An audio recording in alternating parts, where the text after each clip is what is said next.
समय बीतता गया और दोनों बड़े हो गए। अमन को बैंक में नौकरी मिल गई और अंकित को पुलिस में। सरिता और महेश ने सोचा कि अब रिटायर होने के पहले दोनों बच्चों की शादी कर दें, जिससे घर में बहुएं आ जाएं, क्योंकि सरिता की तबीयत अब ठीक नहीं रहती थी। दोनों ने लड़कियां देखना शुरू किया। काफी समय बाद अमन और अंकित को लड़की पसंद आई। फिर दोनों की शादी एक साथ ही हो गई। सरिता और महेश दोनों बहुओं को बेटियों की तरह प्यार करते थे। कुछ समय तक तो सब ठीक रहा, लेकिन जैसे ही महेश रिटायर हुए, दोनों बहुओं ने अपना रंग दिखाना शुरू कर दिया। एक दिन सरिता लेटी हुई सोच रही थी कि अपनी बहू और बेटों को प्यार अपनापन देकर आखिर ऐसा कौन सा पाप कर दिया हमने, जो आज इस तरह घर में 2 रोटी खाने को तरस रहे। पूरी उम्र जिनके लिए इतना कुछ किया, आज वही बच्चे हमसे रिश्ता नहीं रखना चाहते। बहुओं को बेटियों की तरह प्यार किया, कभी कुछ गलत नहीं बोला, फिर ये लोग ऐसा क्यों कर रहे मेरे साथ? मैंने तो अपने सास ससुर की कितनी सेवा की, बच्चों को पढ़ाने में कोई कमी नहीं की, दोनों की शादी इतने धूमधाम से किया, बहुओं को कोई कमी नहीं होने दी, पोते को भी कितने प्यार से पाला। लेकिन जब से ये रिटायर हुए, सब कुछ बदल गया।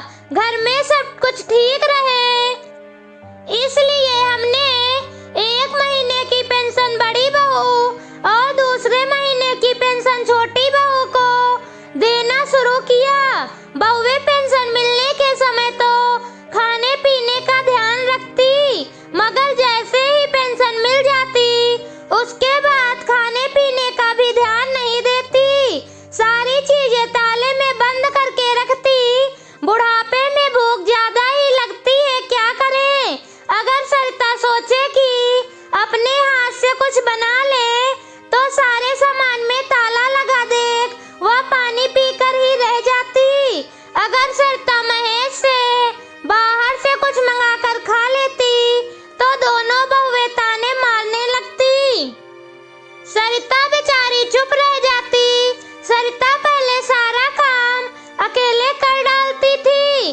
दोनों बहुएं तब बहुत खुश रहती, लेकिन अब उनकी तबीयत ठीक ना होने के कारण वह ज्यादा कुछ कर नहीं पाती थी, जिस वजह से अब दोनों बहुएं हमेशा सास पर चिल्लाती रहती, कहती सारा काम हम करते हैं, आप सिर्फ बैठी रहती हैं। उस पर भी कहती हो कि हम खाना कम बनाते हैं, बुढ़ापे में थोड़ा कम खाया, वरना बीमार हो गए तो हमसे मत कहना सेवा करने को।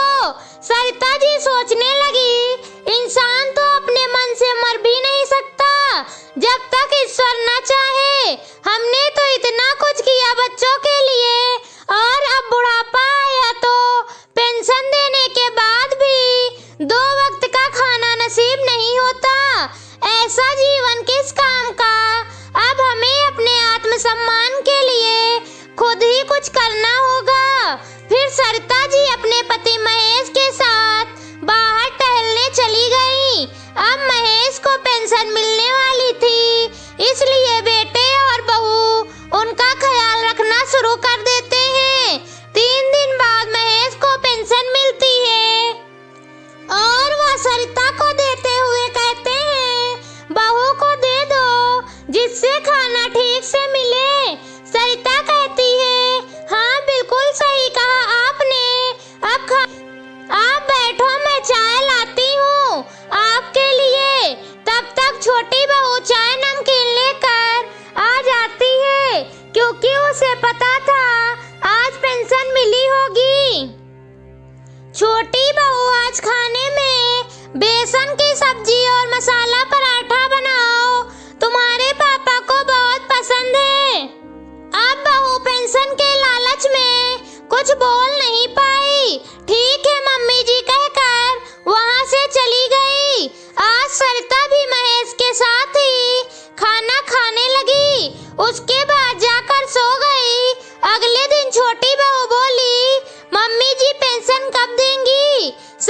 सारा खत्म होने वाला है। पापा अभी लाए नहीं है, जैसे लाएंगे तुमको दे दूंगी।